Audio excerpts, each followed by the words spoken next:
Hi friends, today I would like to introduce a very charming and a very charismatic personality, Mr. Ilanchezhian to you. He's a mentor, he's a teacher, he's a UPSC candidate, he's passed many competitive exams, and currently he's looking forward to contribute to people as much as possible with his knowledge. It gives me tremendous pleasure to introduce Mr. Ilanchezhian to all of you today. So this is more about his lifestyle, how he came to this position, how he's been contributing towards society. And at the end of the day, we look forward for all of you to learn from his lessons, his knowledges, and his experiences of life. Welcome, sir. Thank you so much for being a part of part of IKLAS IAS Academy and the concept which we are creating in regards with the biographies of the most successful people which we know within Tamil Nadu. This is a vital part for the youngsters, as you understand that the Gen Z people are very fluctuative these days, and they look forward for a lot of new things. So I wanted them to understand with your growth in your life how particularly they can be inspired and how they can achieve different things, even keeping the latest technologies into place. So a little bit about yourself, sir, how from where your upbringing came from, and how exactly your school life was, and what inspired you the most to grow. Okay. So I'm Chilean. Yeah. As you were asking about my childhood, I was born in Chennai. I grew up in Chennai. Till my schooling, I was there in Chennai. I was born and brought up in a place called as Georgetown. Historically, that is what actually the Chennai is all about. To be very precise, that is Chennai 1. Chennai 1. It's a very old city. It has its own culture, and very recently a movie also came. Only after seeing the movie, many people know that Chennai also has a culture of its own. I belong to that, deep-rooted, cultured Chennai, right? That is Georgetown. And of course, today in parlance, you call them as a North Chennai, right? I am a North Chennaiite. Okay. It's the fringe of this Rayapuram, Mannadi, Kasimed, all these places confluence at one place, right? Okay. That's the place where I grew, right? And as everybody, I also had a very colorful, right, a fantastic childhood. Excellent. No complaints, okay. Right? I cherish that moment. So initially, I studied in a school called as Bishop Corrie, very near to my house, right, okay. Walkable distance, few buildings away. And from class 7, I have shifted to another school, right, along the beach side. The school is called as St. Bede's. St. Bede's is that institution which has transformed my life. Right? Actually, see, when the life is being transformed, nobody knows that actually it is playing a very great role in it. But only as you walk, right, a larger journey, a longer distance in life, you understand that what exactly immense help the school has made it. So definitely till today, I'm very thankful to the school institutions and Beats particularly, and a few of the teachers also there who has, right, particularly who mentored me. Right. Of course, every teacher mentors a student, but right, their contribution was life-changing moments, something like that. Otherwise, once after completing the school, right, college, I studied in Pondicherry. So after completing studies in Pondicherry, right, a few months I worked in IT. Again, I left to Delhi, right. Delhi is the place where I prepared for civil service examination, right. And 2.5 years I got into service. Then I was there in CRPF, serving as an assistant commandant. That's how this right, childhood and the early youthhood went. Okay. How were you as a student, sir, in school? I mean, what defined you? Were you really studious? Were you very nerdy person, or what sort of a personality you had? Yeah, it's more like a bipolar person. Till class 10, I was so good a student. Okay. Till class 10, right, it means I was known for my discipline.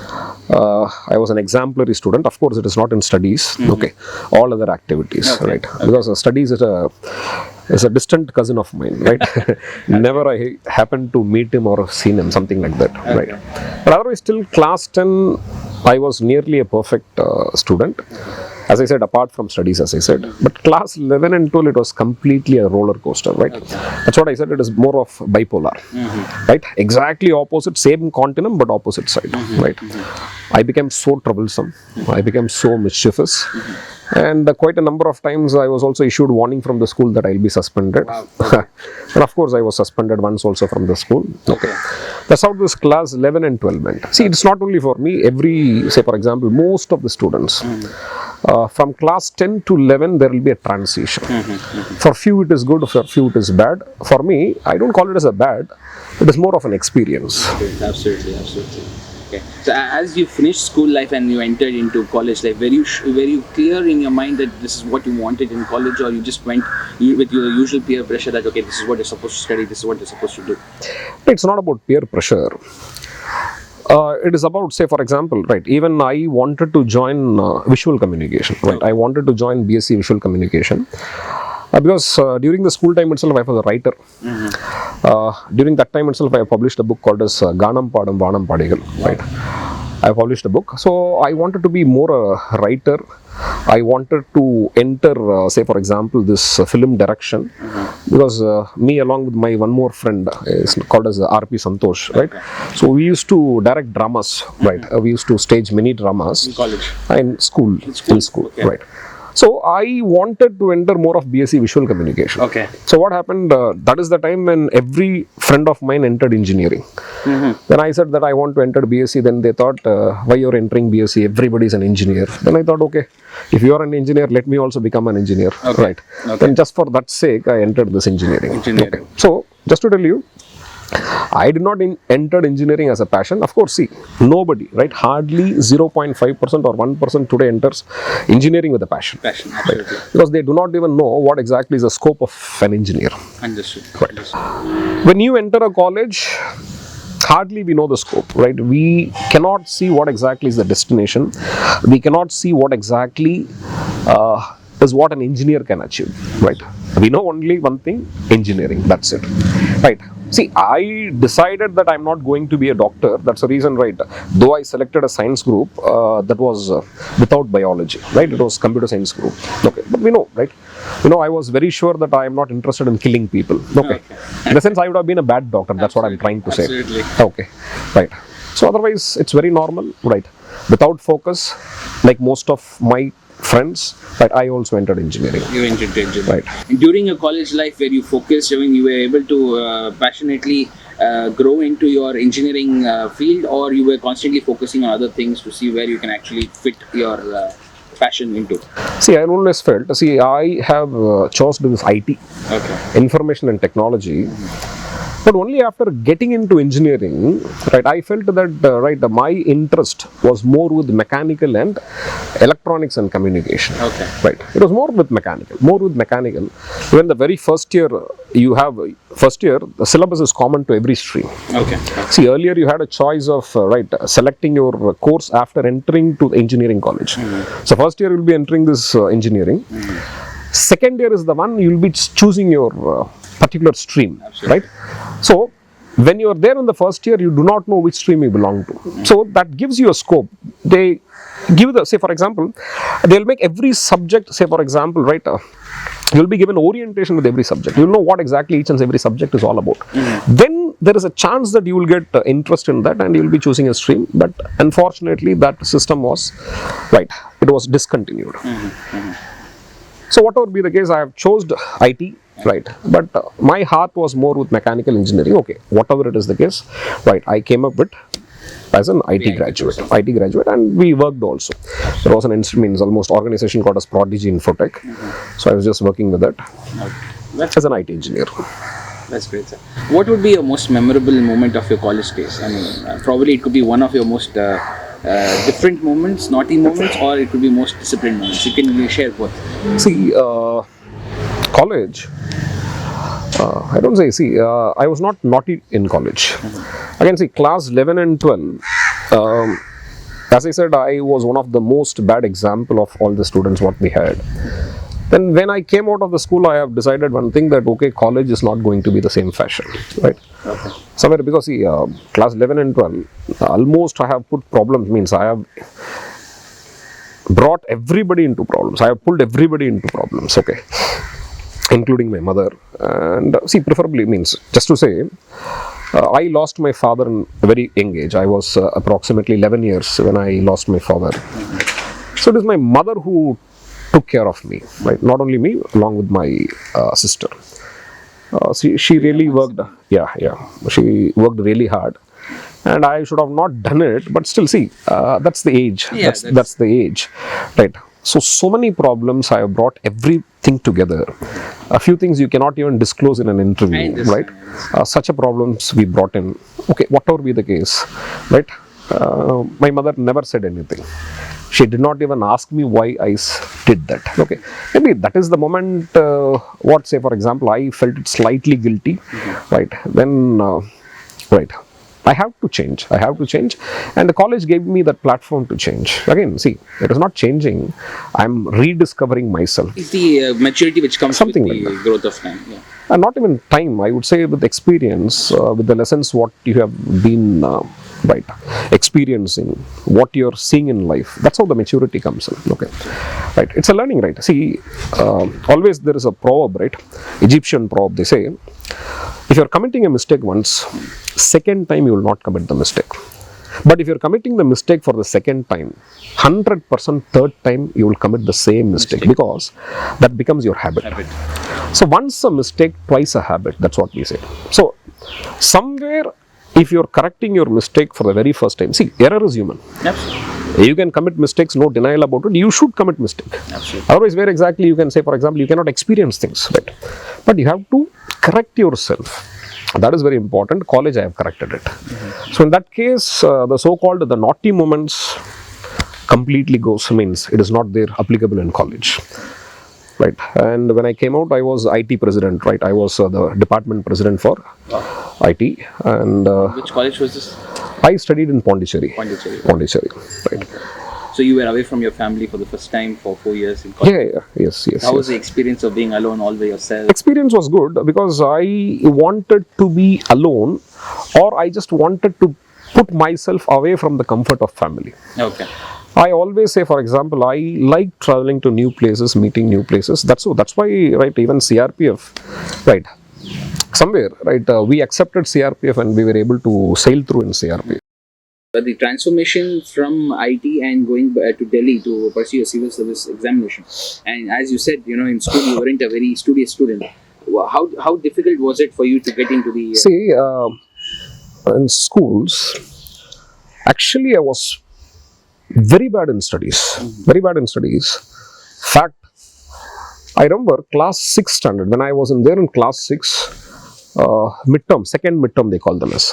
In the second midterm test, I passed, right, all subject. After that, only in my class 12 revision examination, I passed all the examination together. It means, not even the 6 years of gap, not even a single examination, right, I'll be qualifying or I'll be passing, right. I have a very close friend, I should not take his name now for a wrong reason, very close, till now he is very close. Class 11 and 12 to be very precise, we studied together. To be very precise, it is class 11. Class 11. So we were both in science group, because from class 8 we were very close, and he also had an ambition of becoming an IAS officer, so we were traveling together. So we were into class 11, science group, computer science. Our class had 46 students. Okay. And there will be heavy competition between me and my friend, right, for the 45th rank. Okay.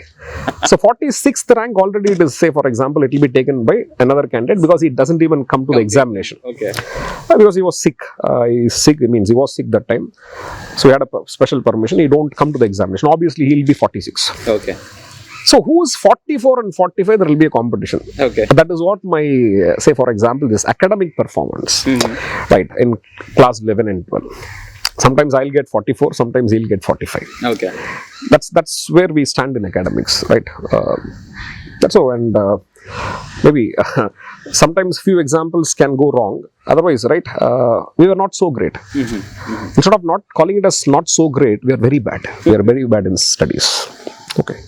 When you look back right now, when you think about those teachers, have you got a chance to meet any of those teachers? Have they been really surprised with the level of growth you had in civil service examinations? They are not surprised. They were shocked. They were shocked. Even some of my friends also, they were shocked. Okay. Because after a very long time, right, this 2020, that is just before the COVID started, we had the reunion, 20 years of reunion, because I passed out in 99, 2000, I passed class 12. So we had a reunion, St. Beats reunion we had. So I served, right, almost, see, for example, right, when I came out, almost the entry was as a DSP, right? It is popularly rank wise, we call them as what? DYSP or DSP, Deputy Superintendent of Police, Assistant Commandant, Assistant Commissioner. All three are same. Okay. Only the system of policing is different. Okay. So most of them, they got shocked that how did you get into it? Oh. Okay. See, it's very obvious because when I left class 12, right, I left with more of bad memories in the sense. That's what the last registered memories what they had. So always comes a transition. Probably, I think if those memories wouldn't have been there, it would have motivated you to become a better person. Probably everything happens for a better reason. Nothing like that. See, that's what always there is a question, right? They say, if given a chance, if you want to rewind your life, which day you will take your life back? I would say not even a minute back. Excellent. Not even a minute back. See, all that what you have seen in the past, good or bad, is an experience. And one more thing, good memories will make you cherish. Bad memories will make you strong. Right. Beautiful. So, I don't want to rewind anything in my life. So, always I felt, see, so many bad memories I have seen, but that's not a bad memory, that's a learning, that's an experience, right? Something like that. See, for a healthier life, or say, for example, you want to get recovered, you want to get cured, you take pills, you take medicines, you take injections, that gives you some pain, that's the pain. Am I right? So coming back to your UPSC training, so from college then you worked and then you decided that you will pursue your passion towards UPSC. So tell me about those 3 years. I mean, because that would have been probably one of the most challenging 3 years of your life. All 3 years it was a failure. Okay. So you approached the exam thrice and all 3 times you failed. Okay. All 3 times it was a failure. I was not even able to qualify this preliminary examination. See, of course, with the age, there comes the psychological setbacks, personal setbacks will be there. Sometimes that will cost you a lot. So somewhere I was just recovering psychologically that time. What was your age that time, so when you started? When I started my preparation, it was 21, 22. Okay. 21, 22, right. Till 24, I was not qualifying any examination, right. Because I understand, right. Somewhere I was just going through a very dark period of my life that time, right. Not to blame anybody, but actually, see, that is also an experience, right? That is also an experience, no regrets, nothing. But that somewhere, right, it has costed you a lot, but whatever be the case, right? At the end, I was not succeeding a lot. Okay, so till 2024, no examination, every examination I write, I fail. Even the simplest of the examination I write, I failed. So that's the time when I thought that, okay, see here, you have decided that, okay, this is what you're going to do. You have left your IT job. Again, if you take a long break, am I right? Going back to your IT job is not that much possible, right? And I said, see, you have to do it. And that one year, right, not even 1 year, 6 months, I thought, okay, whatever examination is going to come my side, I'm going to take it, right? So 6 months I prepared. Like never I studied in my life, right? I would say, right, all those years, say for example, somewhere 12 years of schooling, forget about kindergarten, right? 12 years of schooling, 4 years of college, 16 years what I have not read, that's 6 months I have read, 6 months.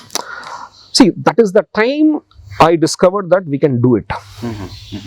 And good thing, college I had a good percentage, right? Because till class 12th, till my schooling, I was a sports person. Okay. Right. I was almost a Tamil Nadu champion. I represented Tamil Nadu. Which game? In the event of triple jump. Triple jump. Wow. Triple jump. Okay. So I was a participant in national games. I was a finalist. Right. So 1999, I was representing Tamil Nadu. Okay. So most of the time, as a sportsman, I always used to be there in ground. Right. Otherwise, I'll be there in culturals. Okay. Right. Almost say, for example, staging a drama. Right. Writing a dialogue. Right. That's all. Whether I'll be there in sports, or I'll be there staging some dramas, or I'll be writing. I don't even go to school, right? Okay. What I'll do, as you said, you asked me some incident in the school, right? I'll be going to and that means I was a house captain also during my class 12. Okay.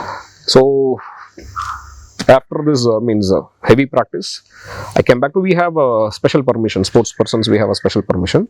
Every day, the day will start with the moral science class. Okay. Catholics will be going for catechism class, and non-Catholics will be going for this moral science class. Special permission is given for the sports person not to attend this moral science class. right? I'll not even attend any class. I'll go directly to the PT room, Okay. right? Say for example, right, somewhere, some corner, I'll be sleeping. Okay. So one day, one fine gentleman was waking me up, right? And I just woke up. He was my class teacher. He was a chemistry teacher, and that person is very strict, right? Everybody used to be means they're very scared of him. Okay. I just woke up, I saw him, and again I slept. Again I slept. That's how it goes. It means what I want to tell you, this schools, I never studied. I never knew that I can study. College, sports was not so great in my college. So I do not know how to utilize that time. So that's the reason I started studying. Somehow I got a decent score. I came out with the first class with the distinction, they call them as. Okay. And somewhere that gave me that motivation. Okay, somewhere you can go, you can prepare for civil service. If I would have not studied in college, definitely I would have not gone for this civil service at all. Okay. So the 6 months what I have invested in this preparation, that 6 months is the one which has given me that strength to qualify 17 competitive examination. Wow, 17. 17, Okay. right. See, not in one phase, in different phases. Okay. Different phases. That the first success came with, right. So it was 2.5 years of struggle, and the last 6 months is when you decided you can crack it. See, even if I say 2.5 years of struggle, that is not a struggle. That is just a time period. Okay. For others, it is 2.5 years. Because we only know that 2.5 years what we have done. Correct? Absolutely. Right. Absolutely. We're not very serious. We are not very serious. For namesake, we'll be attending the class, right? We'll be trying to complete the portions, right? Without any understanding. Obviously, see, that is just a formality. 6 months of preparation is ultimate. That 6 months of preparation is what carried me, right? Till almost, say, for example, civil service. Again, I went to interview. This CAPF also is called a Central Armed Police Forces, right? When I entered CRPF, that is also through UPSC selection. Okay. UPSC selection. UPSC conducts many examinations, and CAPF is one such examination, same entry board and others. Okay. Also, this examination also close to somewhere around 8 to 9 lakh candidates, a million candidate will apply, right? Only for 150, 200 posts. So, luckily we got it.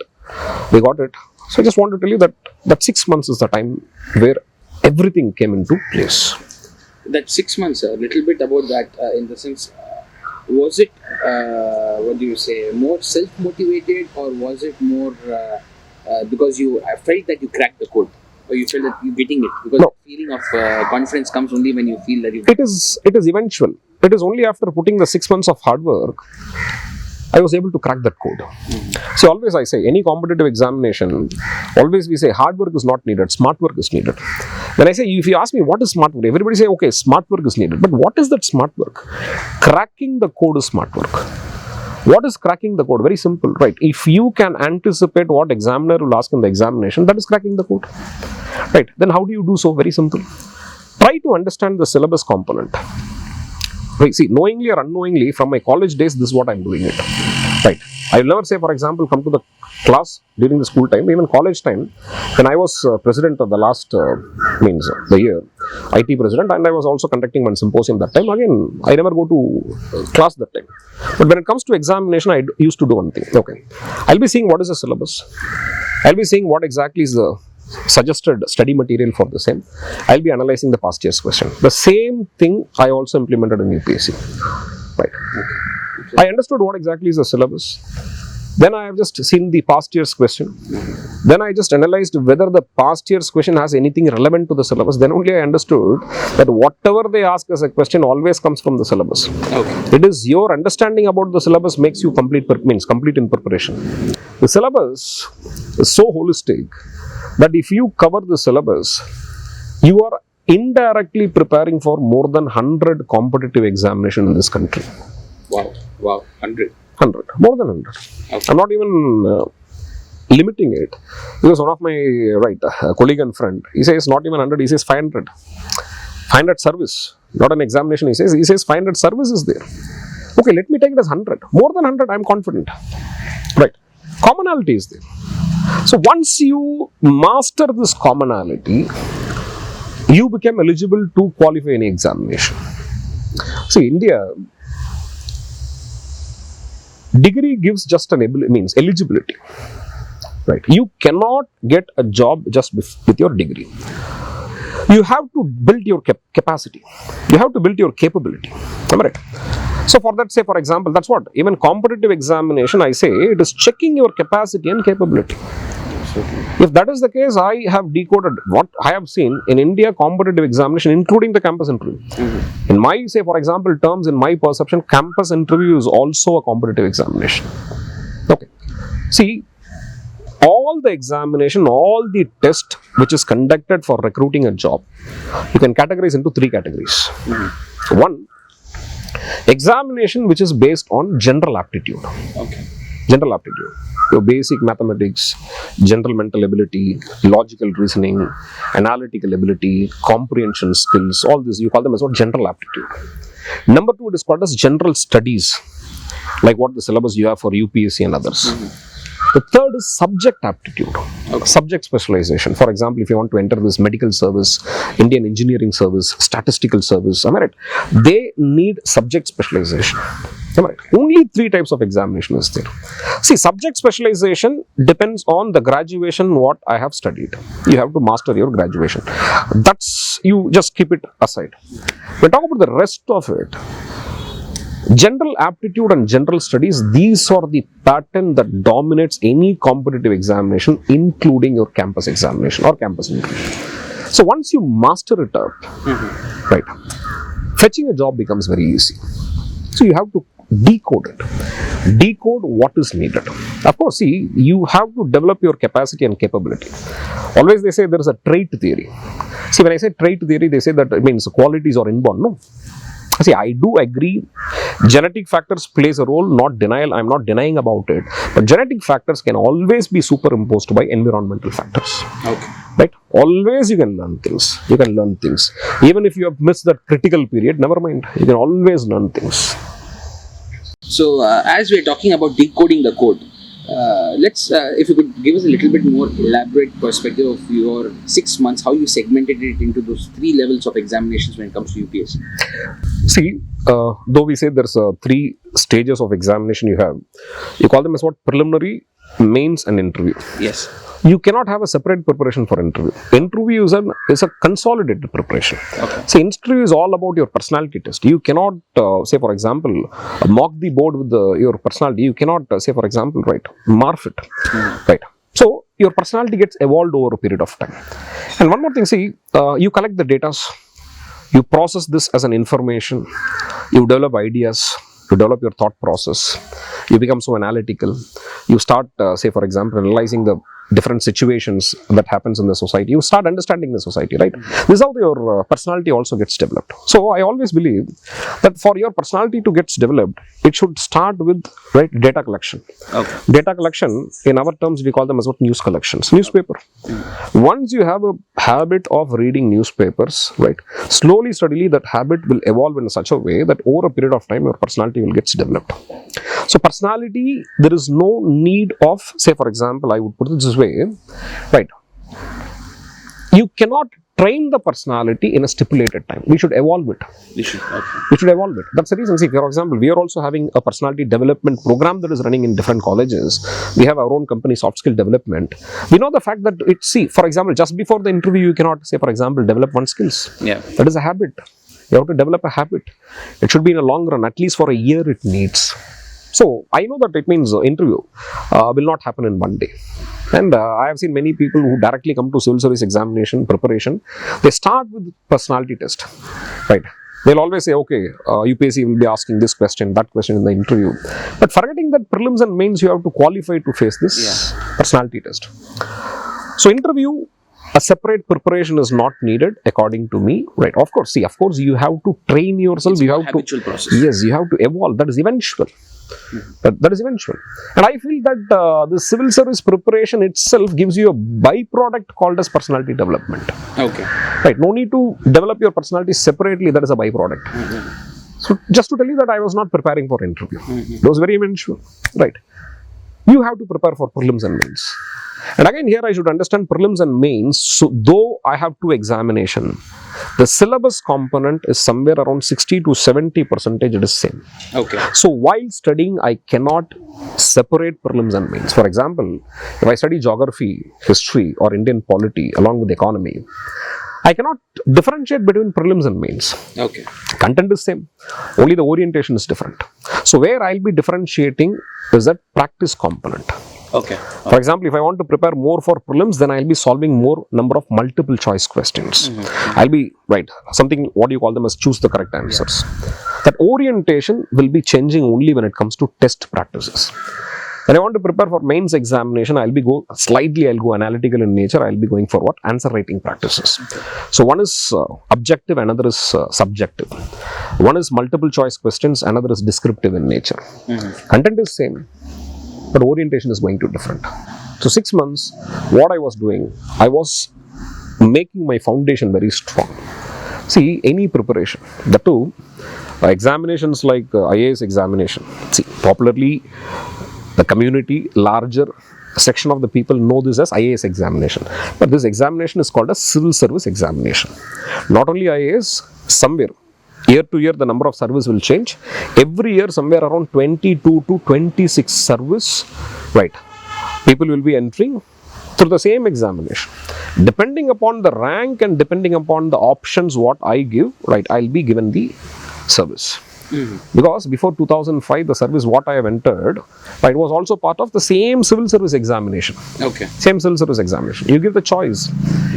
See, as of now, the most preferred service is IAS, followed by Indian Foreign Service or Indian Police Service. Then comes IRS. IRS also you have this customs and IT, Customs and Central Excise. Then you have IT. Indian Railway Service, you have series of service. IRTS is there, Traffic Service, Personal Service, Account Service, so many services are there. 22 to 26 service, it depends on the year on year, the number of service will change. So that's a common examination. That's how you prepare for, So do your basics correct. And as I said, this examination is a dynamic examination where more of current affairs comes in. Okay. Newspaper reading becomes very, very important. But one problem.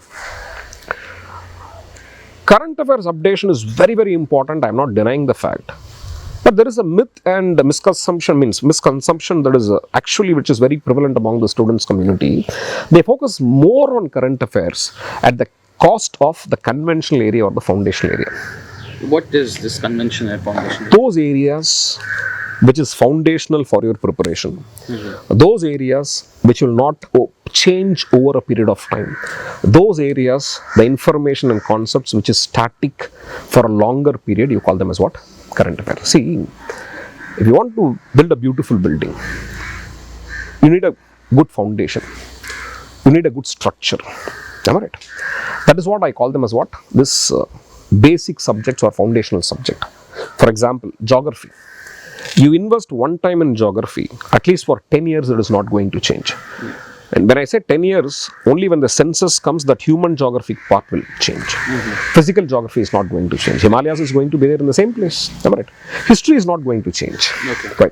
Majority of the concepts of Indian polity or political system is not going to change. Correct. Concepts of economy is not going to change. Concepts of environment is not going to change. So all those concepts, that is what I call them as what? Fundamental areas. Foundation. Once you have a strong foundation, then you read newspaper. Value addition becomes easy. See, otherwise, directly if you start reading the newspaper, what happens? I understand. See, newspaper reading is inevitable, I said. Integral part of your preparation, but only concern, it is not at the cost of conventional area. Without knowing the concept, see, I cannot even relate things, news event with the concept. It will be somewhere distorted. It will be disoriented. So for that, your foundation is very, very strong.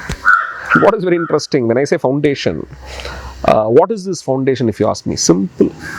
What I have studied from class 6th to class 10th, that is my foundation. See, I have invested 6 months studying the foundation because in schools I did not study. If I would have studied in school, class 6 to class 10, then civil service preparation would have been slightly easier for me. I always believe that civil service examination is nothing but what? Going back to the schools and mastering it up. Of course, you need value addition, no denial about it. Absolutely. Beautiful, sir. So this is in regards with how you crack the 3 levels of the examination. Tell us a little bit about the moment when you were waiting for the result to come and when you actually realized that you cleared. How was that moment? Something like that. See, when CRPF result came, I was not for UPSC first, and in that CRPF comes as a category. CRPF itself is a separate examination. Okay. It's called as a CAPF examination. Okay. So when the CRPF result came, I was not expecting, but result came positive. Okay. Again, right, almost one of my last attempt, I have just given this interview. The time I was there in CRPF, right, I was there in CRPF. I was so confident that I'll be getting service, right. So I was very confident. I did not even check the list. I know that it is going to happen, but the result was negative. The result was negative. So one thing I understood, right, if the result comes, take it positive, right. If the result is negative, ignore it. As simple as this. As simple as this. So that's the time when right, I stopped expecting the result, right. I don't even check the result. Even CRPF will not believe, right. I have not even checked the result. The order copy directly came to my house. Okay. They said that, okay, this is the time you have to join it. Then only I went, I checked the result, it was positive. Something like that. Wow. Okay. So, as you transformed your life into the CRPF, what were the most fascinating, challenging, and motivating things for you? Because it is a totally different life of discipline, life of schedule, life of practice, life of routine. So many things are changing. See, I very easily got accommodated with CRPF. CRPF was very personal to me. The reason, my father was a professor in Madras University in the Department of Defense and Strategic Studies. Okay. So, he used to take strategic classes in Wellington College for army personnel, and we used to accompany him. So, the army culture is not new to me. This is one. Okay. And number two, I was almost a governor scout. I was there in scouts for nearly about 5 years, right? So, of course, see, scouts are not as serious as NCC. That's a different story. But uniform is not, me wearing a uniform is not completely new.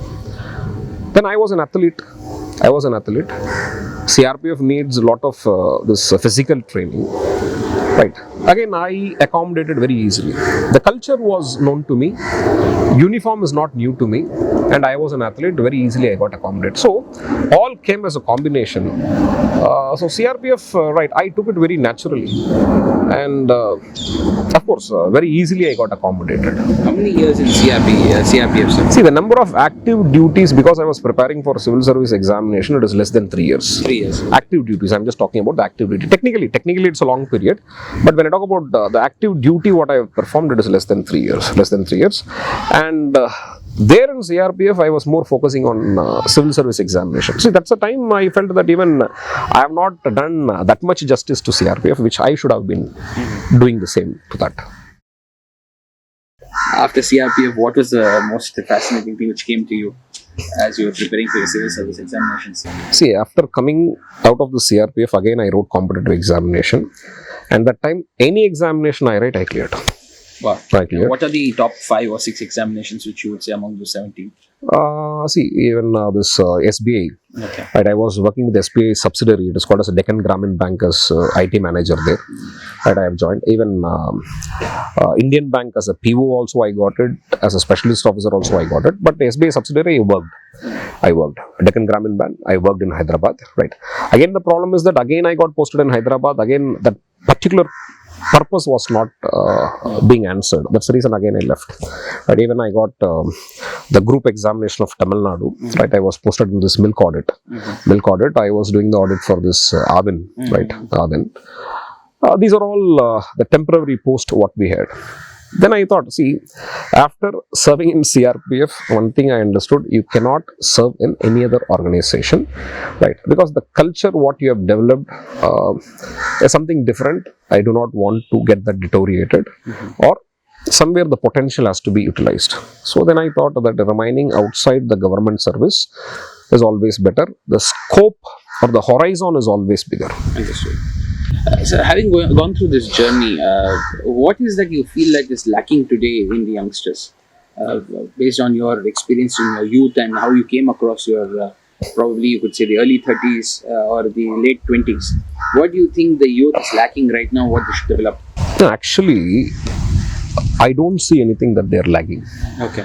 Actually, I see the positive side of it. I feel that youth of today is more informed. They better know what they are supposed to do. Sometimes what happens, parents are the one who are guiding them wrong. Right? I always believe this because see, every year somewhere around 7 to 8,000 students I'm meeting, because different places we are training the students. 7 to 8,000 students, civil service aspirants we are meeting. So many successful candidates, right? I believe that they are informed. They are informed. Opportunities, what they have in hand is also very, very, say for example, they have more number of opportunities. I don't think the other way around. I don't think the other way around. And one more thing, see, only problem is that I always believe that comparison should never be done between generation. Normally we say, right, in my days I used to have so many means, we don't have anything, you have everything. No, that comparison itself is wrong. Okay. Let's see, I have to compare among my contemporaries, right? I cannot compare between generation, right? That's a fallacy. Right. If that is the case, one thing I would say, this generation is, say for example, right, what we had is lack of information. What they have is information pollution, I would say. Right, you call them as a data pollution, information overload they have. Too many cook, of course, spoil the soup, right, something like that. But otherwise, I always believe that this generation is energetic. There is no complaints, because I am just saying them. They are energetic. Most of them, they have a clear-cut vision, clear-cut focus. They are hard workers.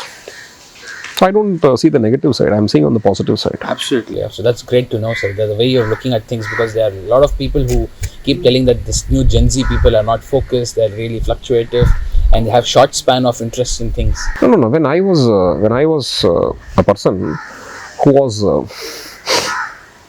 planning for a career, to be very precise, I never planned for a career. Only say, for example, because I have written IAS as my ambition in a slam book, I went for civil service preparation. That is not focus. Right. See, for example, without focus, if I can have a journey. Okay, but still, this journey is good. Challenge is less, but the journey is good. And I should understand that life itself is journey. It's not about reaching the destination. Right. The journey, what takes you to the destination, that is life. That is good.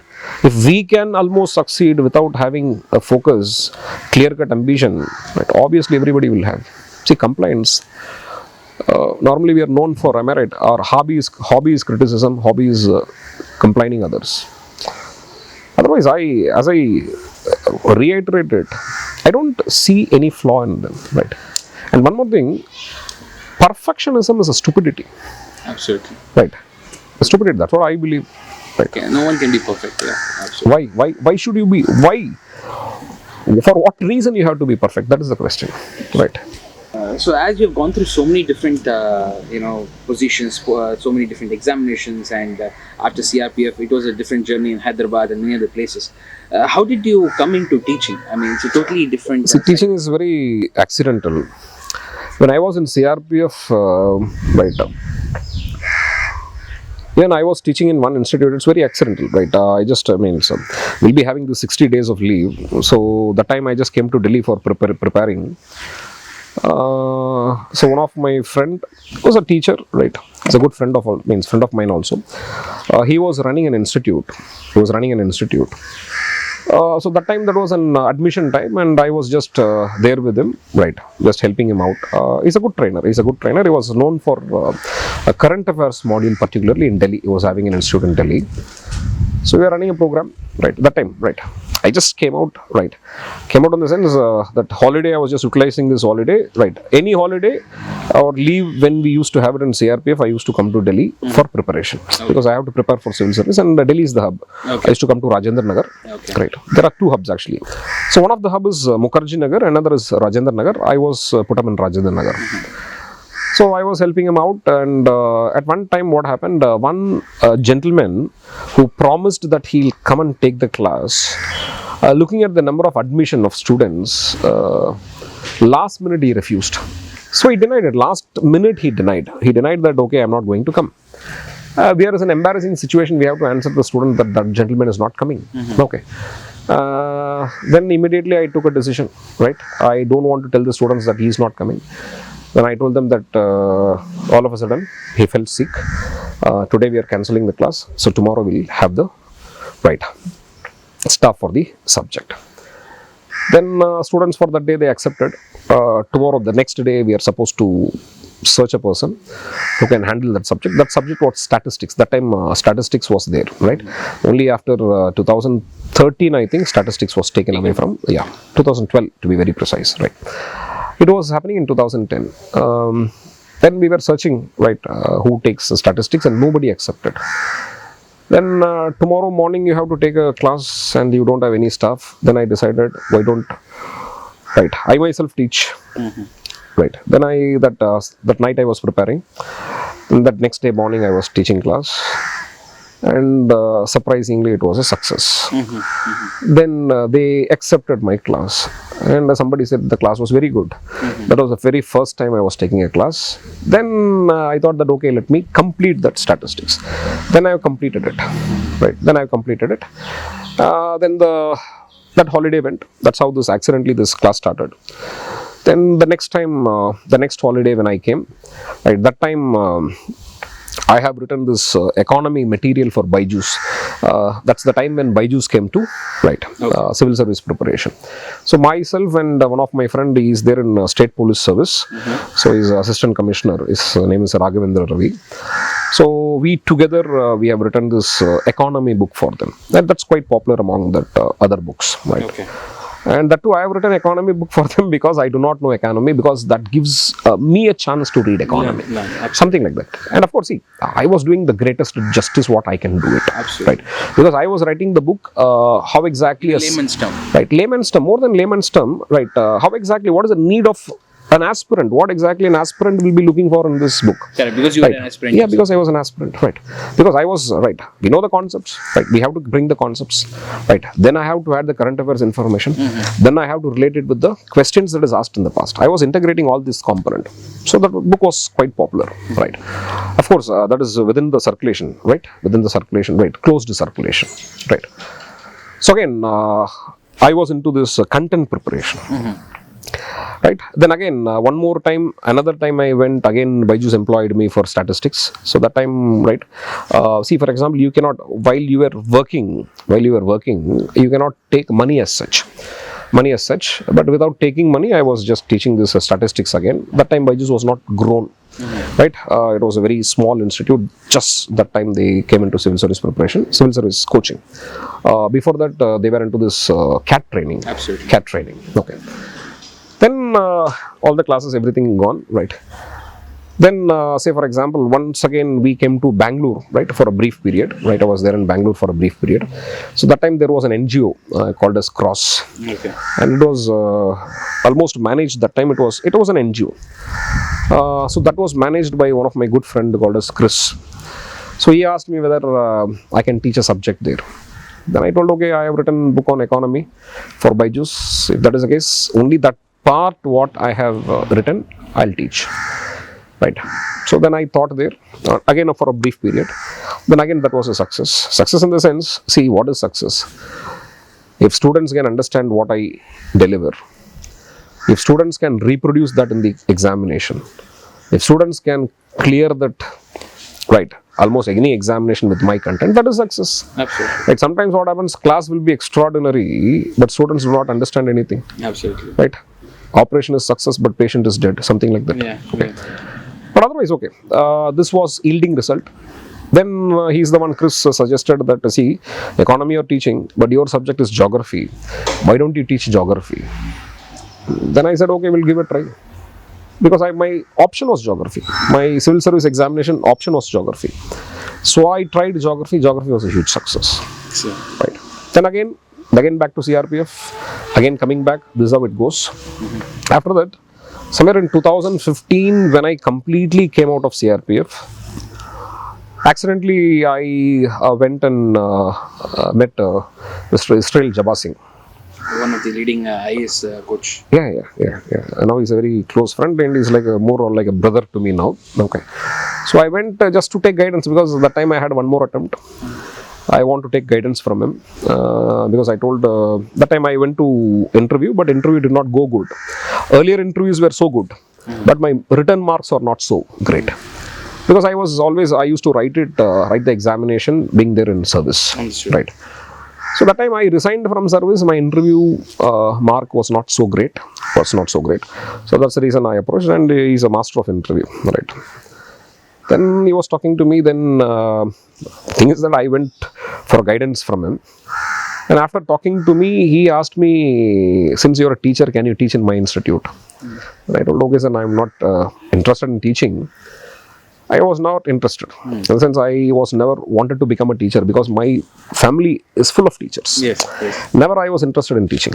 Right. But teaching just seems to be on your genes, I think. Something like that's what sometimes I also believe trait theory. I always believe that environment will superimpose the trait theory.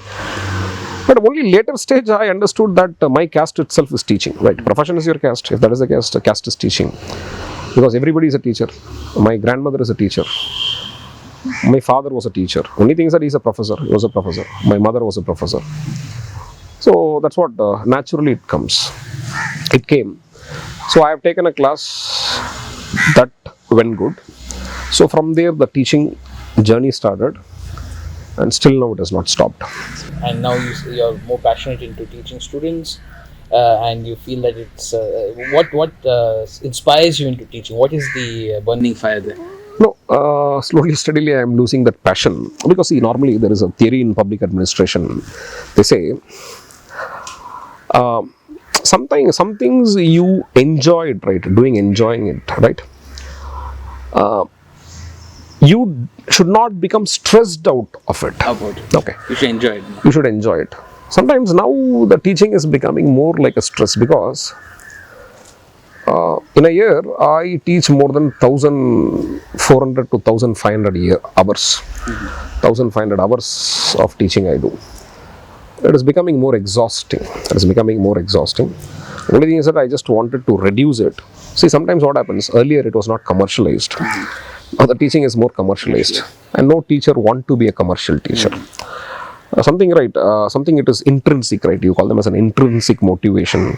That self-actualization or self-satisfaction comes when your teaching is just recognized, not with money, but with a general recognition. That's what slowly, steadily means that when the money part comes in, slowly, steadily that motivation, right, somewhere, that passion will go down. And it is becoming more like a work. Understood. Right. See, definitely speaking, I want to take this teaching, something like Abdul Kalam sir, so passionate. Till the last day, he was a teacher. Yeah, absolutely. Till the last day, even after his presidential days, he was a visiting faculty in College of Guindy, Anna University. Even the last minutes he was spending with the students. IIM Shillong, he was spending the time with students. Something like that. Teaching should be there. Only matters whom do you teach, what do you teach, how do you teach, that matters. Because I also train students of Andaman and Nicobar Islands. That gives you more satisfaction than teaching a commercial lot. Absolutely. So as we understood that once you started your teaching journey, you also started your entrepreneurial journey. And that's a really fascinating story because I think the viewers don't know that you transformed from civil service examinations to teaching to many other places, but now you're also a very avid entrepreneur as well. And how much I understand, you're into constructions, you're into skill development, coaching, IAS coaching, and yoga, as well as filmmaking and producing. Yeah. Could you just tell us a little bit about these industries? How did you come into this? After coming out of CRPF, I did not plan anything. So only thing is that I started accepting everything that comes my way. Generally, I have a habit, as I said. I don't have a habit of saying no. I always say that let's give a try. If it is successful, then it is okay. If it backfires, then it is a learning, right? And not all ventures will go into success. That is habitual. Mortality rate will always be higher. But some of the things what I have tried, very accidental, as I said. When I was in service, I was constructing my house in a place called as Madipakam, the fringe of Velachery. So I have just given this project for a joint development. You call them as a JV, joint venture you call them as, right? The building has come good. Even the builder is a very good person. Eventually became a friend of mine. But at the end of the day, when he has constructed it, the building came good, and a few of the buildings we have sold together. We sold it to the third party. Then we thought that there is a good amount, right? There is a good amount. Which is hidden there, okay, which is hidden there. Then I thought, okay, once you are out of CRPF, right, now you have the freedom of doing things and exploring things. Why don't you try this? Then I thought, okay, don't be a conventional builder. Let's be a kind of a socialistic capitalist. Okay. So I tried that, okay, of course, the time my land I have given to JV. I don't have a land. Then I thought, okay, why don't you try a JV, right? From some land investor or land means owner. Then I told that, okay, if you're selling a land, right, you will be getting this much of amount. Then I thought, okay, you have to give at least 30 to 40% more than what the land will cost for him. Okay. Then he was very happy. I told, okay, this is what we'll be giving you. He was happy. Then we thought customer who's buying from us should also be happy. Then we have, say, for example, somewhere reduced somewhere around 10 to 12 lakhs, right, of the unit price, right, when you compare the same with the market price. Customers were also happy. Right, only thing is that our margin got reduced, but still a considerable profit has come. Then we thought, okay, this is not sustainable, because this much money you are putting in, if you're getting this only this much of return, you cannot sustain this business. Then we thought we have to scale it up. You call them as what? Economy of scale. Instead of doing one project in 1 year or 1.5 years, right, we started with small projects. We always believe in small things. Small is beautiful, right? We never ventured for the larger one. Then we started having, say, for example, 3 or 4 projects being completed in the same, means done in the same time, right? Less than 1 year, with the help of investor. Okay. Investors will also get a huge returns. Okay. Of course, our margin is going to be minimum, but I understand, right? You call them as, right, say for example, mighty oceans, like little drop of water makes mighty oceans, they say. Am I right? Small, say for example, very small margins of profit you accumulate, that becomes a huge profit. Okay, something like that. So that's how this construction journey started, and it is still going good. Even during the time of crisis, recessions, everything, right? We were able to survive, right? That is good. That is good. And while this journey was starting, again, right, a skill development program opportunity also came. It started with a college called as, right, Anna Adarsh College in Anna Nagar, right. So they were looking for a dynamic, right, team, which can actually transform their students. Then we have formed a team. We got the teams together, right, all the trained trainers, right, internationally certified trainers. And I always believe that you cannot teach aptitude, you have to coach aptitude. Okay, and this personality has to get developed over a period of time. It is not that one session you conduct, 2 sessions, mock sessions you conduct, it will get developed. So we had a 3-year program. Slowly, steadily, say for example, we are trying to transform their personality, and of course it got reflected when it comes to the campus interview. Almost their recruitment percentage, almost it got doubled. Okay. See, that's the indicator, right? That's the feedback mechanism. That's how you quantify where exactly you stand, and you have a chance of evaluating your, right, training method. And slowly, steadily, we also started tribal students, right, personality development of tribal students, that we are doing free of cost. We're doing free of cost. We have done it in Kundankulam, we have done it in Andaman and Nicobar Islands, that we are completely doing free of cost, right. So that is also showing some progress, right. And of course, when it comes to monetization, it is also giving a considerable profit. Okay. Then utilizing the current time, we thought that, okay, yoga is becoming popular. Yoga is becoming more like a way of life. Then of course, one of my mentor is Dr. Murthy. She was former Vice Chancellor of Sports University, Tamil Nadu Sports University. So he said that yoga is a way of life, right?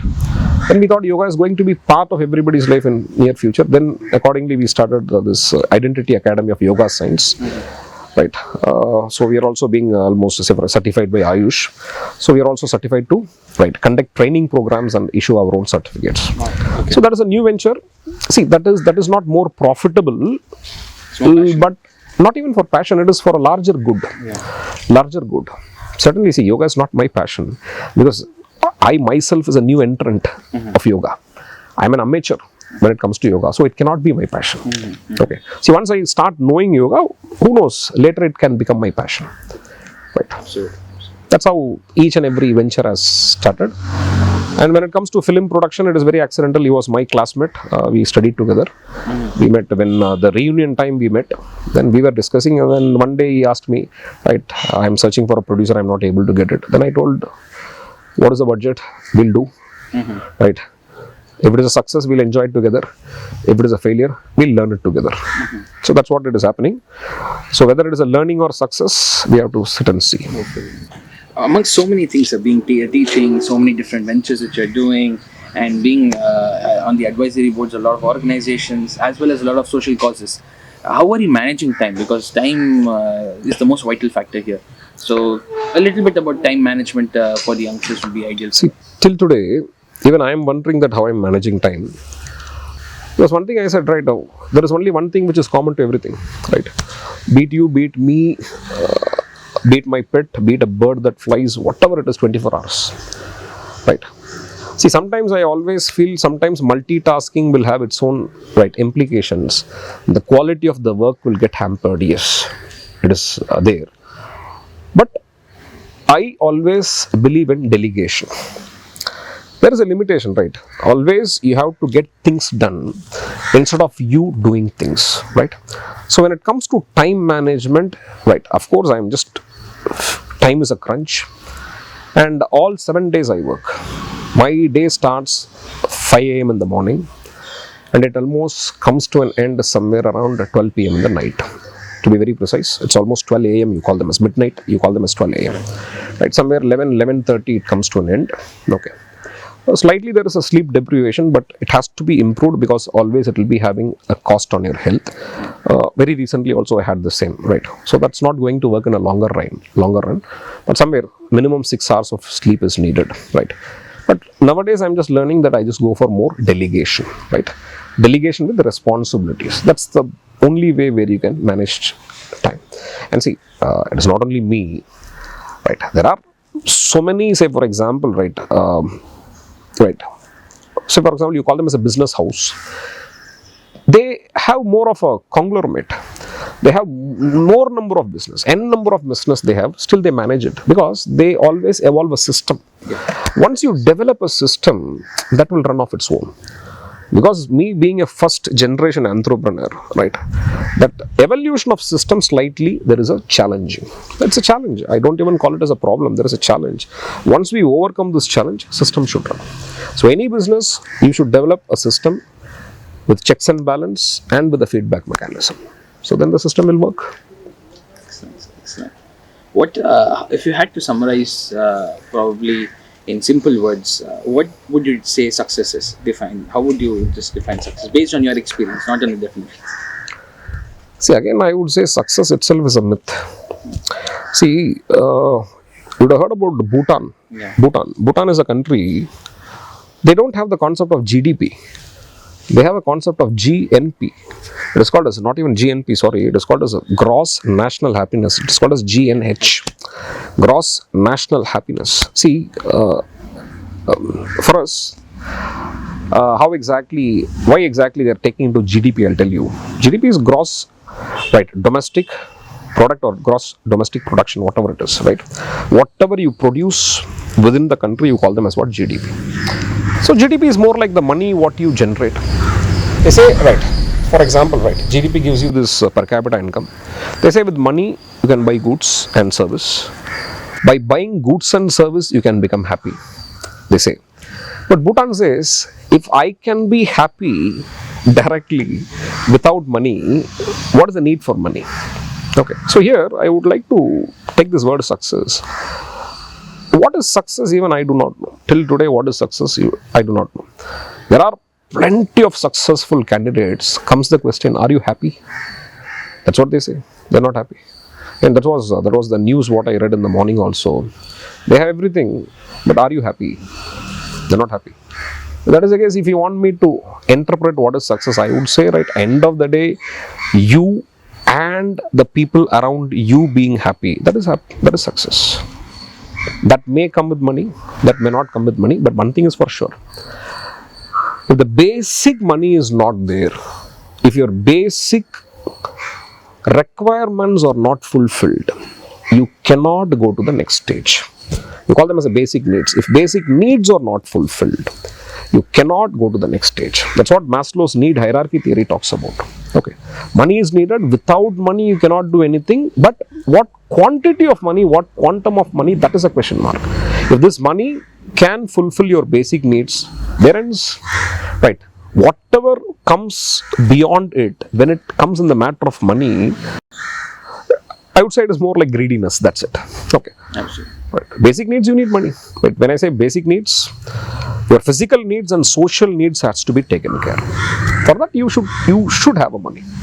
See, because if people can say that, okay, I'll be happy even without money, that is not possible. Not at all possible. I have to get my food. Absolutely. I have to pay my, for example, give at least basic minimum education for my children. Absolutely. Security needs for life. That money has to be there. Very little, okay. You can plan it.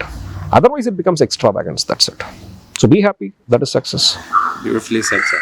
What was the best advice you received in your life? I hate advice and I do not give advice. Like literally, I run away from the people who give advice. I take suggestions, valuable suggestions. I take suggestions that too only from the subject experts. Like for example, I am venturing into a particular field. Right? I'll take their suggestions because that is a technical input. Right? Taking advice, anybody can give an advice. Right? See, advice is also out of experience. But see, for example, whenever it comes as an advice, they are bringing the lessons from, say for example, the so-called the inability of them, whatever it is the case, right? To sum it up, I don't take advice. I don't give advice. See, sometimes it sounds little arrogant when I say I don't take advice, because see, we are living in a situation, right, where people come with free advice. Normally, too many cooks spoil the soup. Absolutely, absolutely. Good or bad, it's your decision. If you are successful, the so-called successful, if it is succeeding, people will appreciate. If it is failing, people will say, that day itself I said. No problem. See, end of the day, right, whatever it is the case, it is you who's biting the bullet. Correct. That's it. Okay. What are the top 3 or 5 books you read, which is very vital in your life as you go? See, I am a very great fan of Vairamuthu. Okay. Vairamuthu. I used to read all his books during my college days, school days, etc. Right. So out of that Kallikat Idihasam still runs in my mind. Right. Still runs in my mind. Right.